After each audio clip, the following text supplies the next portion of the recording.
we have been steady in this country, in the United States, and then something happened. From 2002 to 2012, we lost a third of our manufacturing workforce in the United States. So that's why the big focus, and something else changed. Now for 100 years, for over a century, the U.S. has been the world's largest manufacturer. We are now number 2 as of last year, right behind China. China's rise is fantastic. It's important for her citizens. Manufacturing lifts folks out of poverty. China's rise, it's not a zero-sum game. China's rise doesn't mean loss in U.S. or Germany or any of the other major manufacturing. I would point to this. It's a complicated situation, but this is something unheard of in this country. We swung to a trade deficit in advanced technology products. It hit $100 billion.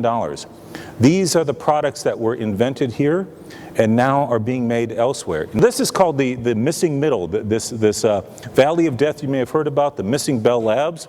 The economists call this the industrial commons. And that's one of these economist things. I love talking to economists these days. You get 5 in a room and you get 12 opinions. But now the number of economists that understand about manufacturing importance. So this little 3-letter acronym, TRL, Technology Readiness Level, what they've identified is we have a gap, a market failure in 4 to 7. And that's not an industry, industry's at fault. This is, we have a problem in the U.S. innovation ecosystem. This is that report that was issued this year, is that NNMI is about creating the space where you can partner with academia more effectively than ever before. Creating the space. It is not about the government spending more money in research and activities for government need. Rather, creating that space to have that missing Bell Labs in what are the important topics for us. It has to be the space that industry, large, and especially small and mediums, the place where job growth happens, the place where technology innovation ideas, the innovative ideas. Large industry would be the first to tell you. It's the small and mediums that have these innovative ideas. So we need this to be very accessible to small and mediums, and then this is all over it. Remember that reason I cited before? It's got to be the place where people learn. Hourly associates to directors, managers, CEOs can come in and learn about this emerging technology. So education and workforce development. Now let's jump to NNMI. This was awarded just 10 months ago, and they've been on a rapid growth clip, but it was awarded to an innovation institute in Youngstown, Ohio. That confused a whole lot of people because they thought, oh, it's a win for Youngstown and, well, too bad Pennsylvania or something like that. No, NNMI from the start, why this consortia was selected, it was a consortia. They did a really good job. One of the things that they identified is they called it this tech belt for additive. They said Youngstown has a whole history, a long history. Hard hit Youngstown today, which is now rebuilding. But Youngstown has a strong manufacturing heritage and a lot of skills there. But this corridor, 79 to 80, this is what they made the argument on is if we're going to have a cluster in additive, that this is fertile ground.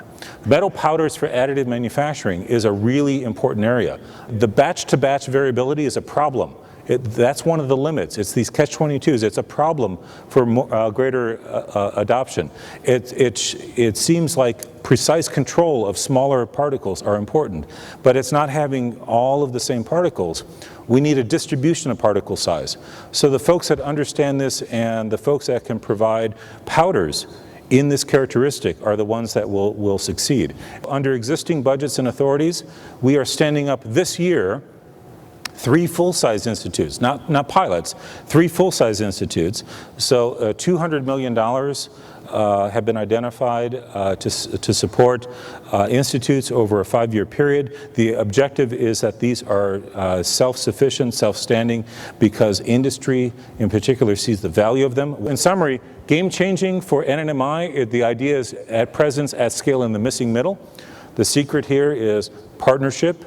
It's there to create a space where you can work effectively, not only with government, but especially with academia, and academia working with industry. It's emphasizing longer-term investments by industry, helping industry address this missing middle and making the business case. Again, why is this a problem? Because industry, if a big company is investing in this, they're not only helping their own future, but this is years away, but they could be helping their competitors. So that's where this market failure is right now that other countries have really focused on. Combining R&D with workforce training is the unusual thing. It's not your father's research institute. It's the place to learn about these new developments. And the overarching mission here is to create the new clusters. The real success of the future of a manufacturing institute is those new clusters, just like down in northern Indiana for orthopedics, but the new clusters that are so important to growing the jobs of the future.